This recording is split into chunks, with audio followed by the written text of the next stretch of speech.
Welcome to the Encore Audio Archives YouTube channel. I'm Taper Dave, and this is my channel. I've uploaded hundreds of talks here that I've recorded at meetings in West LA, and I've also recorded conventions starting in 2013. I've got a bunch of those up. And Walt and Mary Murray, the original owners of Encore Audio Archives, started the company in the 80s, and Walt recorded Joe and Charlie's and a bunch of stuff down in Vista, California. My sobriety date is June 20th of 1994.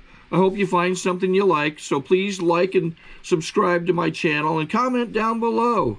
If you want to hear something that I don't have or that you don't see, I'll see that I get it. Anyways, take care and have a great day if you want to.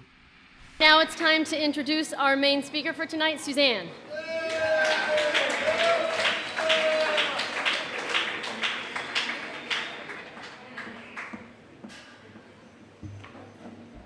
I'm short, not like Kristen.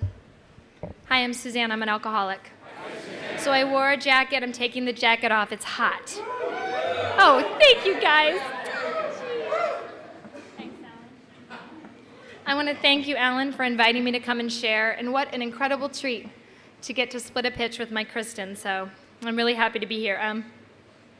I've decided over the years that my job here tonight is to tell you the truth about me. And my alcoholism has a very big ego. And what my alcoholism says to me is, don't tell them that really humiliating thing you did.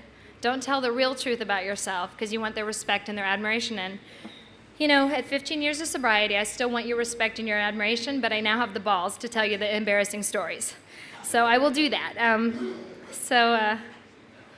the fourth child in a family that didn't want, I don't think, more than one child. My mom didn't want, she wanted maybe one, and my dad wanted like 9.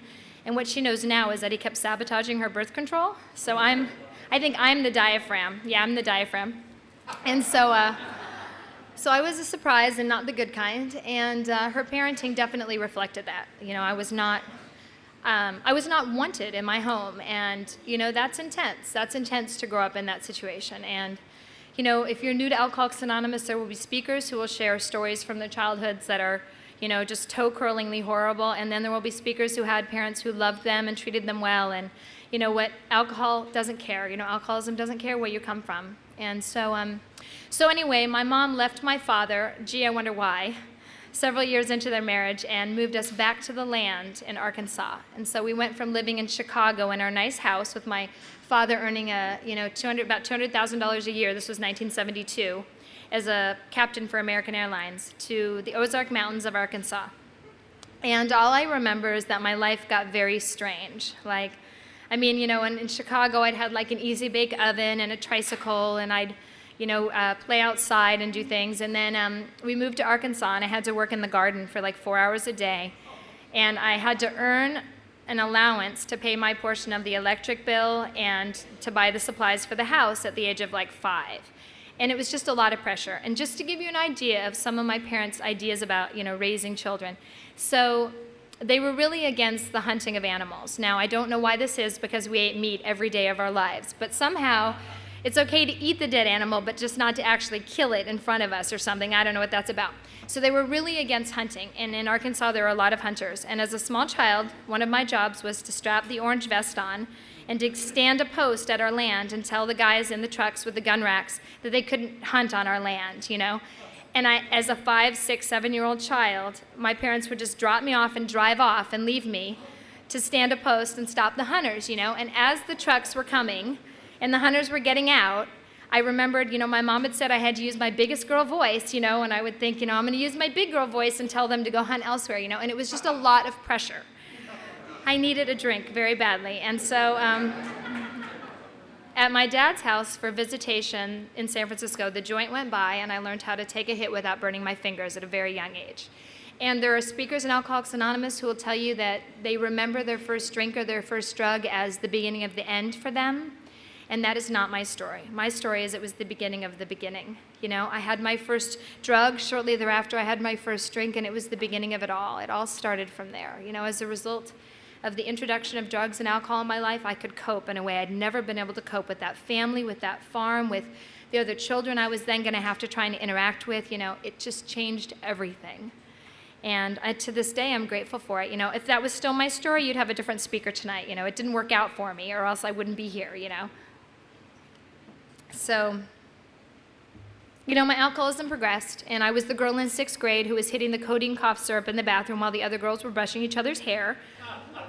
And, you know, my stepfather was a personal trainer, you know, like Anthony Robbins. Just picture Anthony Robbins, but just shorter, fatter, and bald, wearing one of those like 70s dashikis, those African shirt dresses with nothing else underneath, including underwear. You know, that was my stepdad.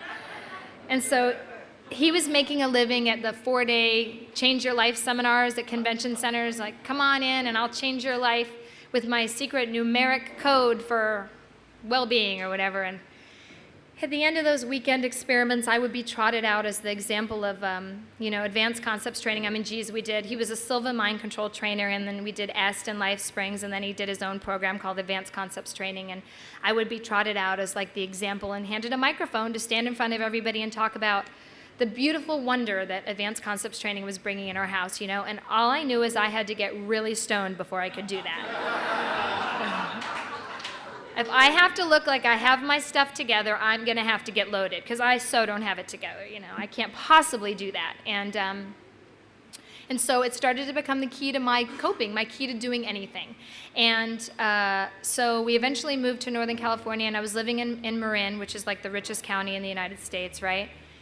And, you know, I made a commitment to myself. This time it was going to be different. This time I was going to fit in. You know, I was the girl who did not wear makeup.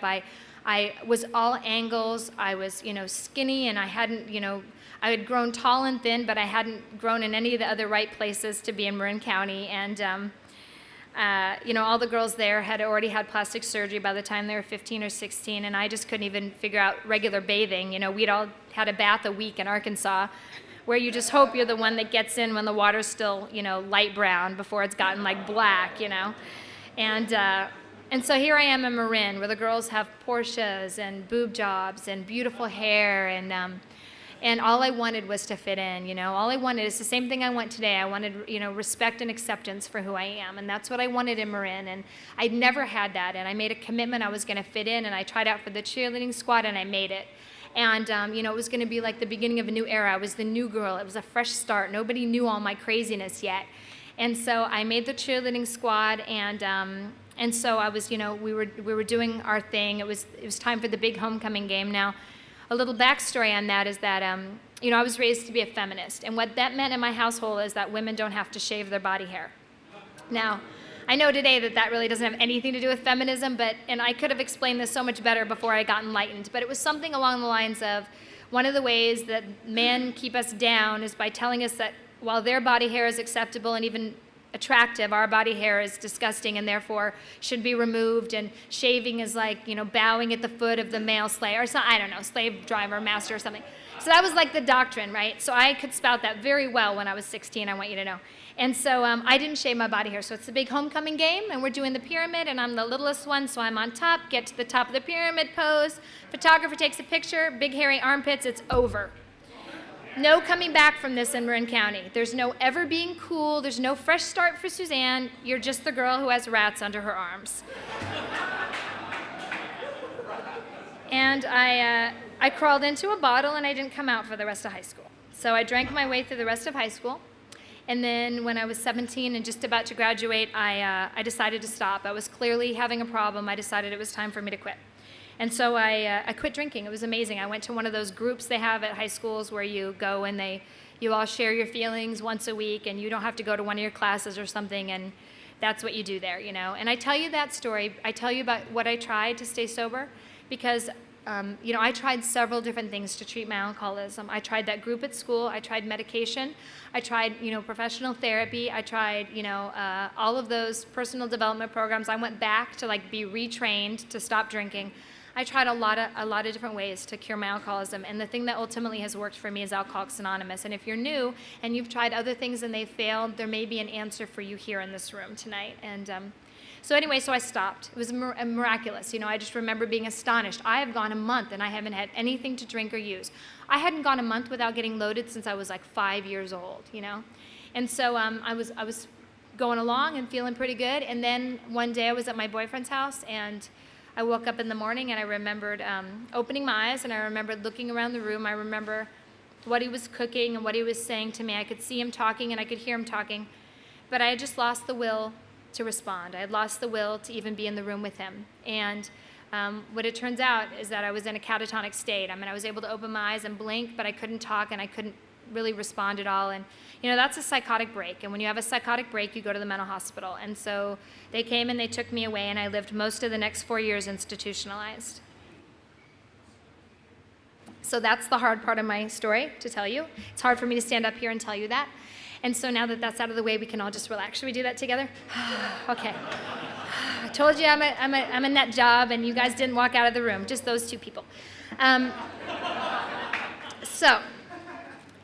So what I know today, now that I'm sober 15 years in Alcoholics Anonymous, is that alcoholism is not my problem, it is my solution. Alcohol is my solution, right?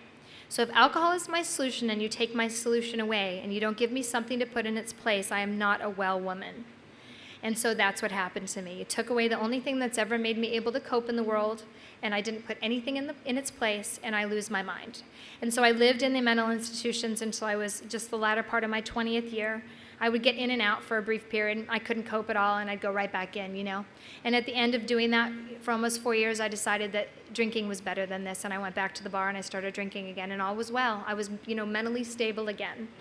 And, you know, I lasted 18 months from then until I walked into my first AA meeting. And those 18 months were really great. You know, people say my worst day sober is better than my best day drinking, and that is not my story, boy. I had some really good days drinking. You know, I had a really good time. And at that bar I walked over to get a drink, there was a musician playing, there was a band playing, and I liked one of the musicians, and he seemed to like me, and so I moved in with him that night. And that seemed perfectly sensible to me. And I just remember our conversation being something like me saying, I'm going to live with you now, and him going, okay. And so I moved in with him, and he lived in Los Angeles, and that's how I ended up here. And when I met him, he was just playing at a club in San Francisco, you know, nothing to speak of, and you know, it turned out that he was really big time. The first year we were together, he won 5 Grammys, and you know, I was off to the races. I was unchecked. I had absolutely unlimited resources to drink and use the way I wanted, and I lasted 18 months. You know, I don't have an artistic bone in my body. I don't have any claim to any artistry at all. I just was on his arm as he went everywhere, and I'm here to tell you that I stood out in the music business as having a problem with alcohol. We would be at like these industry parties, and people would comment on my drinking. You know, parties where people are shooting heroin in front of you, and people would talk about my drinking, you know. And I just shook that off, like no big deal, you know. But when I came into Alcoholics Anonymous, I started to see the pattern. And so what ended up happening is I left the musician. I moved in with this really nice guy who was a normie. Or at least I thought he was normal. He's a raging Al-Anon, frankly, but at the time I thought he was normal. And so I moved in with him, and he was really nice. And he wanted to do things with me. I mean, I'd been through some freaky shit with men, you know. He wanted to do things with me that I absolutely couldn't fathom. Like, I remember he always wanted to play cards with me, like gin rummy, you know. He'd come walking in with a pack of cards and say, "You want to play cards?" And I'd think, where are we going to put those cards? Like, what exactly are we going to do here with this deck together? You know, what's the plan? Is there some stripping involved? Is there some like driving thing we're going to do that's going to involve trying to hit other cars as a target with the cards? Like, what are we going to do? And he'd say, you know, no, let's just play gin rummy together. And somehow reflected in his normalcy and in his kindness, I started to see that there was something wrong with me and my drinking. And I went to Alcoholics Anonymous because of that. You know, I'd heard about AA in the institutions, and I went to my first meeting April 10th of 1991, and I walked into the back of the Friday night Beverly Glen speaker meeting. People call it Dickens. It's over the hill in Sherman Oaks. And the speaker that night was Julie C., who's this regal woman who's probably now in her 70s, and she's an old-time stage actress, and she's just beautiful, and we have nothing in common, Julie and I. But she shared about going through people's medicine cabinets looking for pills, and I identified. And that's what brought me back to my next meeting was Julie's story, you know, and I wish I could tell you that my first 9 months I did what you suggested. You said things like go to 90 meetings in 90 days and get a sponsor and call your sponsor every day and pray and meditate. Go to regular meetings on regular meeting nights and all of those things that hold newcomers in good stead. But I thought that my case was different, that I was, too hip, too young, too old, too, something, too damaged, which may have been true to some extent, to do what you all did here. And so I couldn't do it. And so for the first 9 months, I worked the program my way. And I kept having all of these issues. As we know, you take away my alcohol and you don't put something in its place, and I get worse, not better. And so I got worse in my sobriety. And at 9 months, I was getting into fights in the Ralph store parking lot. This guy would like honk at me, and then I'd find myself on the hood of his car ripping his windshield wiper blades out, telling him that I was going to rip his heart out and feed it to him bit by bit, and he would be driving away from the 90-pound crazy girl, frightened, truly frightened, and this was just the way I was living. And, one night I called my sponsor, and it took the form of complaining about another member of Alcoholics Anonymous, which is as many a classic, wonderful sponsor call has gone. It started with jealousy and contempt and envy and all those great things. So there was this girl in my home group named Mary, and Mary is just so cute. You just love her. She's about this tall, and she's got beautiful black hair and this really cute little haircut, and she just is the queen of AA. She's got it all together. Now, Mary had 8 months, and I had 9 months. By the way, I never let her forget the fact that she has a month less than me. In my birthday card last year, she asked me, hadn't you must have taken a Tylenol PM somewhere in there, something where I can try and lord it over you. But so Mary had less time than me, but Mary was the queen of AA, and everybody loved her.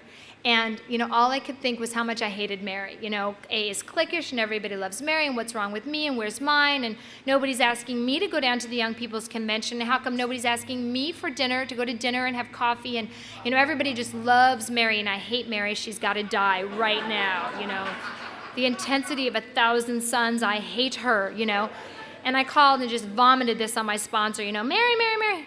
And, I've been blessed with good sponsorship in Alcoholics Anonymous, so my sponsor could have said to me that night, oh, you're right, AA can be cliquish, people can feel left out in AA, and maybe you should try some different meetings. There are 3,000 meetings in Los Angeles a week.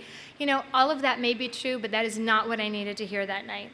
What she said to me was, well, Suzanne, if you want what Mary has, and I'm hearing that you want what she has, then you have to do what Mary does. But you don't do what Mary does. You work the program according to Suzanne, and you wonder why you're getting banned from Ralph's, and why you're having trouble holding down a job, and why nobody in Alcoholics Anonymous is inviting you to do anything when you set yourself apart. And if you want to be a part of this thing, it's time that you start working it the way it is instead of your way, Have you ever truly tried doing something somebody else's way?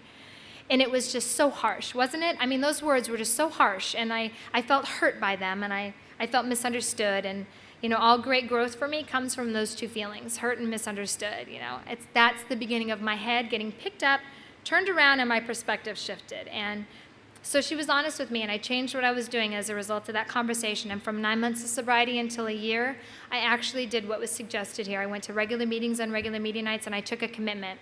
And I had very severe germ issues. I didn't want to touch anybody or anything. And I was the greeter at the Wednesday night speaker meeting for a year straight.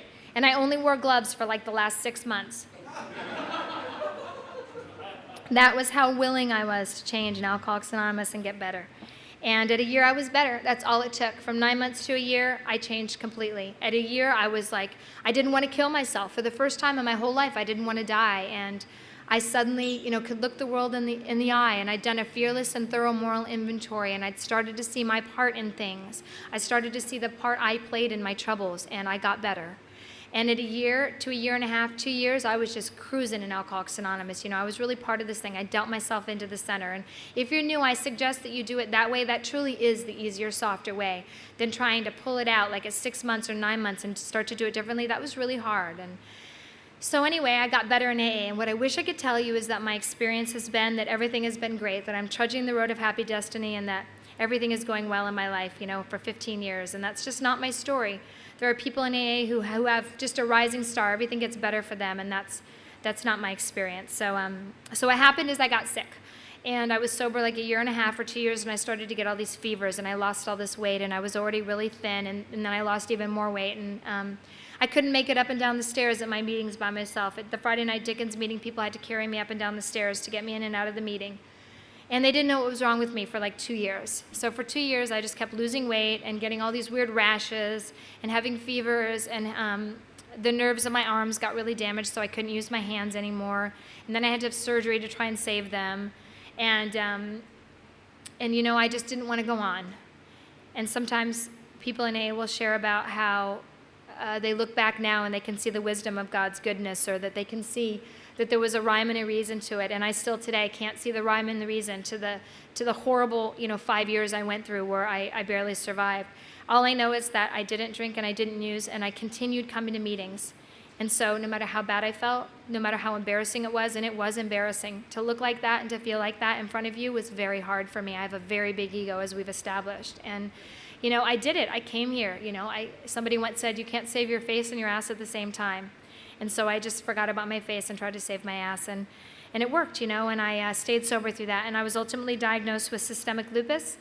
It's a very common illness, and some people die from it, like 1 out of 3, and I didn't die from it. And I was horribly incapacitated for like 5 years, but I ultimately survived. And, you know, we had wanted that very nice boy, I married him, the one who wanted to play cards with me and just play cards. We got married, and we wanted to have a baby, and I always wanted to be a mother, and I was going to do so much better job than my parents had done, I thought, and so I was really determined to have a baby. And you know, they told me I couldn't have a baby, and so I tried to adopt for a long time, and, you know, no baby ever came, and, you know, I felt gypped once again in AA, and I just kept my feet on the ground. You know, I think it's Earl H. who talks about being in the moment, being right here and right now, you know, that in between the claps, that's where we are, and that's where my feet had to stay, was just right here, right now. Where am I today? How can I be of service today? You know, not down the road. Where am I going to get mine?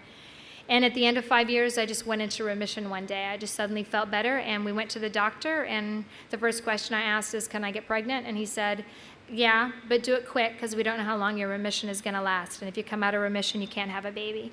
And so we went home. We got pregnant right away. My husband was very proud of that. And, yeah, like I had nothing to do with it. So anyway. So the whole first trimester was very scary and dicey, and I did just fine, and the baby was growing fine, and we were pregnant with a girl, and, you know, my home group was really excited. I'd come in, and everybody would want to kind of pat the bump, and, you know, I started showing really early, and that was really fun. It's really fun to have like a visible sign of your pregnancy, and then I went in at 14 weeks, and the baby had died, and, you know, the obstetrician, I just remember thinking, like, can't you know, on ER, they're always doing something, you know, like paddles, you know, charging. And I kept thinking, like, can't you just restart it? Isn't there something we can do here, you know? And there was nothing they could do. And in fact, they couldn't even do the DNC for another week. So I had to walk around for another week with people asking me when I was due. And, you know, it just seemed like a completely unjust world. You know, I had already been through so much, and then here this happened too. And you know, same story. I just stayed in the moment, and I had the DNC, and I had to wait 1.5 years to get pregnant again. And then it turned out that the reason the baby died, and is also the reason I was showing, was that it was a precancerous pregnancy. And so I had to wait like 1.5 years to see if I was going to develop cancer. And the whole time, if I was going to go out of remission, I wasn't going to be able to have a baby. And, you know, the story could have ended so many ways, you know. The story could have ended that I never got to have a baby, that I had developed cancer. You know, you hear that story in Alcoholics Anonymous, that, you know, that I stayed sober through it all, and I ultimately got to have, you know, a child. And you hear that story in Alcoholics Anonymous, and then you hear the story of the people who went out because the pain was too great. And, you know, I understand that. I do not think that I am in any way better or stronger than the people who drink behind what I've, you know, not had to drink behind. I just think that, you know, I have a daily reprieve contingent on the maintenance of my spiritual condition, and that what I need today to stay sober is a defense. When people say to me, you know, oh, I'm not worried about drinking, like sometimes I'll talk to somebody I sponsor, and they'll say, oh, I'm not worried about drinking, I'm not thinking about drinking at all. And I want to say to them, what makes you think that that's how it happens? Because that's not how it happens. Sometimes it happens like that. Sometimes people are, you know, have the obsession for weeks and months, and they fight it, and then they drink. But more commonly what happens is the drink is down their throat before they even know it was going to happen. And the defense isn't there. And so what I need today is a defense. You know, bad stuff is going to happen in my life. Good stuff is going to happen in my life. All I can do is build the defense so that whatever happens, I don't drink. And so during that whole 1.5 years, I just went to meetings, and I sponsored women, and I was active in Alcoholics Anonymous. And that's the only reason I was able to be sober, to be able to have my son. And 5.5 years ago, I gave birth to a beautiful boy who is everything I hoped for, and then 10 times more. And you know, sometimes when you get something you really want, it's not as good as you thought it would be, and 10 times better. Best thing I ever did, having my son. High point of my life, that child. And you know, it's been gravy. Like, I got to have my good thing, and I'm just lucky. That's all. And if I wasn't sober, there's no way I'd get to have the experience I've had of parenting that child. And then 22 months ago, I gave birth to my second son, and I gave birth to him in a tub in my bedroom with midwives, you know, like, talk about going back to the land, you know. I squatted in a tub of water and gave birth to a baby, you know, and I delivered the first one. I pulled the first one right out, and my second one, my husband birthed, you know, pulled out. And I mean, it's just so cool. Who gets to do that, you know? And if you're new in Alcoholics Anonymous, you can have your baby in a hospital. Don't worry, we'll let you do that. You know, it's not like, oh, you're sober, can't go to the hospital. No, you know, I just wanted to have a home birth. I wanted to have a natural experience of my second birth, and it was beautiful. And so, you know, so many things have been great. Having the second baby has kicked my butt. If you're in the room and you have more than one child, hopefully you will understand what I'm talking about. Something about having 2 kids is so much harder than I thought it would be, you know? It's really difficult. When I gave birth to my second child, my first son was 3.5 years old. And in the 3.5 years of his life, I had yelled at him, I think 2 times, maybe. I had never really lost my temper with him. You know, I was always very patient, very centered. And, you know, our book talks about, in that morning meditation, 86 through 88, in the 11th step, it talks about, you know, we pray for and ask for the right thought or action, an intuitive thought or decision. And that's what I would do in my parenting. As I was going through the day, when I would start to feel myself lose it, I would do that. I would, like, really use that tool in my parenting. Well, something about the second child has blown that completely out of the water. Like, there is almost no pause, you know? I had this great pause for years between, oh, I just want to hit that person, and not hitting them. I mean, that happened in Alcoholics Anonymous. I was several years sober before I stopped hitting people. You know, maybe 6 years. I think I was 7 years sober the last time I hurt myself, like cut myself or banged my head into a wall. Like, it took me a while here to get better. And, you know, and with my son, the pause that I'd had with my first son, when I had my second son, that pause just was blown out of the water. And I would find myself not hitting my second son, but like yelling at my first son, or setting my child down harder than I should, you know, not enough to hurt him, but just not lovingly, you know. And I have been so hard on myself as a result of that. The last 22 months have been so difficult for me, both because my ego has been smashed. You know, I had that whole thing. I'd see the women in the grocery stores losing it with their kids, and I'd think, oh, yes, you poor dear. You aren't the mother that I am. You know, I would never do that. And, you know, I have a program, and I'm so spiritual, and I'm so centered, and me and my son, it's so beautiful, you know. Oh my God, I totally understand now how that happens. We'll be in the grocery store, and I'll think, I'm gonna scream at him. There are like 30 witnesses, and I'm about to scream at my child, you know, and I think, what happened? I had it all wrapped up, you know, and life is in session. And, you know, maybe in a couple years I'll be able to explain in this part of my talk what happened, but I'm still in it. Like, I have no clue what is happening. All I know is that it is really hard right now, and it's been really hard for the last year and a half. And so, you know, I'm showing up. I'm still going to meetings. I'm still sponsoring women. I'm of service in Alcoholics Anonymous in whatever way I can. I have commitments. I'm just doing the deal, and I'm waiting to see what the answer is going to be. I'm waiting to see what the PS is going to be, when I'm going to look back and have wisdom, you know, because at this point I don't. I'm just in the hallway. So I'm going to tell you a little bit about my family, and then I'm going to wrap up and sit down. But so here's my story with my family. When I got sober, they didn't, and my father and my siblings, to some extent, all drink or use. My father drinks and uses a tremendous amount. My brother, some of my siblings do, and some of my siblings don't. So when I got sober, they didn't. Big surprise. And if you're new in Alcoholics Anonymous and you have family or friends that you're close with who are still drinking or using, that can be a very difficult position to be in. You know, the advice I was given helped me a lot, which is to kind of stay away for a little while until I got my feet on the ground, and then to spend time with family or friends that are using or drinking in a limited way, ideally during the times of day that they're not loaded, you know. And I tried to do that. And after my first year, when I really started to get spiritual here in AA, I wrote an inventory where I found me and my part. And I'm so glad that I was able to see the place that I had in my family. A lot of the difficulties that my family and I had were because of me. A lot of that was my fault. And I can't tell you how freeing it is. If I discover the places where it's my fault, I actually have some power to change what I'm doing that causes those problems. And so between a year and 2 years and 3 years of sobriety, I really changed the role that I had there. I stopped being the problem in that family, and I started to become the solution. And, I was legitimately, helpful and of service. We would all get together at Disneyland every year for Christmas and spend like 4 days at the park and then stay at the hotel. And I was the one who was helping with the kids, and I was going and getting snacks for everybody, and I was, carrying the bags and pushing the strollers and, asking honestly all through the day, what can I do to be of service to you? How can I be helpful? And my role in my family changed as a result of the changes I made here in Alcoholics Anonymous. I was no longer the crazy one. I'd been the crazy one for as long as anybody could remember. And, my dad had on his computer the crazy file, and he would type things about me into that file and then post them on the wall for everybody to see how nuts I was. Now, the fact that he did that means he's the craziest, right? But I no longer, there were no more entries in the crazy file. And so I changed, and that was a really good experience to have. Unfortunately, though, they all kept drinking and using, and their lives went on. And my father is a serial pedophile, so he's molested like 12 kids that we know about. And my sister, who was molested by him and who had done some work on trying to heal from that, had some sort of a relapse, I don't know what else to describe it as, and made the decision to move herself and her 3 small children into his house. And as a sober woman in Alcoholics Anonymous, I had to make a decision. And so the decision was, if in my inventory I have discovered that I am part of the problem in that family, and that my selfishness and my self-centeredness and my playing God and my expectations have made everybody else in that family to some extent ill, and my amends to that family, in addition to my direct amends, which I made, my living amends to that family is to stop doing those things, then I am faced with a real dilemma here. On one hand, everything in me said, be a good daughter to your father.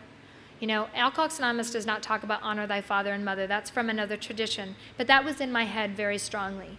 And so a voice in me said, honor your father, come up with a way to try and help the kids and figure out what to do, but don't rock the boat, Suzanne. You're not God today, And then another voice said, how can you possibly stand by as a sober, responsible member of Alcoholics Anonymous and do nothing?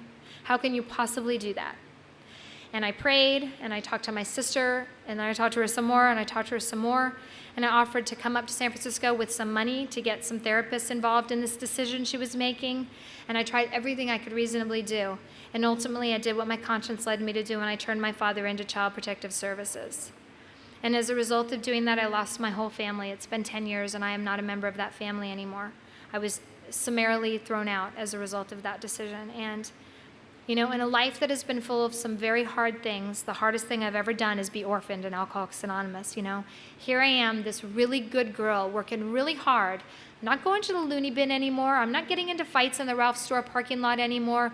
I'm working a program here. I'm being of service to my family, and I'm still thrown out of this family. Like, how can that be, And I felt like, where's mine? And this is completely unfair. And where's the God in this? And how can I have yet another shitty thing I have to walk through? And, what I know today is that it not only was the right thing for those children, but ultimately it was a blessing for me. Because when I gave birth to my son 5.5 years ago and I held that baby, I think the second thought that came through my head is, how could she? As I held that baby, I thought, how could you possibly? I just couldn't understand it at all. And so, the problem's been solved for me in that I didn't have to make the decision to cut my children off from their grandparents, It was handled for me, This is one situation where I look back and I see a blessing in a very hard situation. There are some where I don't see any blessing. This one worked out for me. And so what AA has done for me is it's enabled me to stay sober through even the hardest things. It's given me uncles and aunts for my children. There are people that we spend Christmas with in Alcoholics Anonymous every year, and people who come to our house for Thanksgiving. And, at birthday parties, there are lots of relatives who come and bring presents for my kids and have that role in their lives. A better family than I could have ever hoped for has come for me in AA. And all with almost no price tag. When I look back, all I had to do was come to meetings and care a little bit about your life, show up in your world, and it was all just given to me. Like, I didn't do anything to deserve this. It was just handed to me by a power greater than myself and by Alcoholics Anonymous. And, if you're new and you're here tonight, there is something here that you may not understand today, has everything to do with your problem. Your problem may seem to be completely unrelated to what people are talking about in Alcoholics Anonymous. But if you stay, I think more than catching alcoholism, you're going to catch an answer that has eluded you all of these years, and I welcome you to stay. Thank you.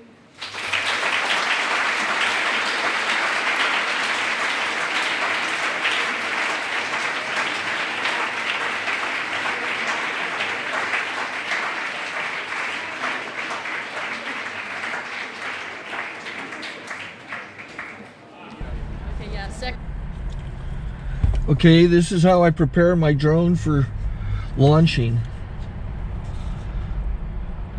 I like to do it inside the cab of my truck so I'm not standing outside in the weather. To install the joysticks for control, up and down, right and left, powered on. I have an Android phone that I use to connect it to the drone with. And it's actually controlled through the iPhone, through an app. Oops, wrong way. It's actually controlled through the iPhone, or through this Android phone, through the app. It's actually controlled through the Android phone, through an app, and you connect it through this short connection right here.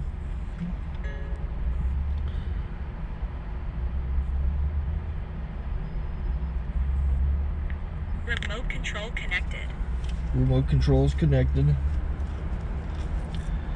So I pull out the drone.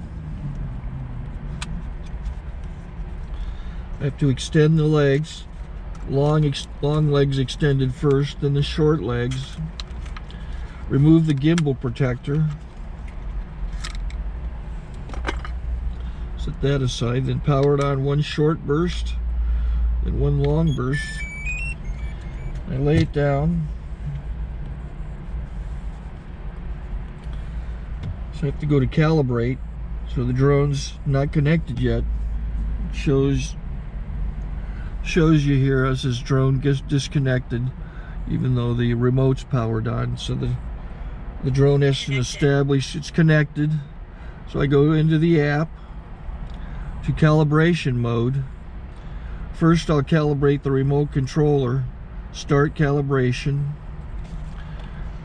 Out, in, oop, out, in, up, down, and then this little wheel is to control the gimbal.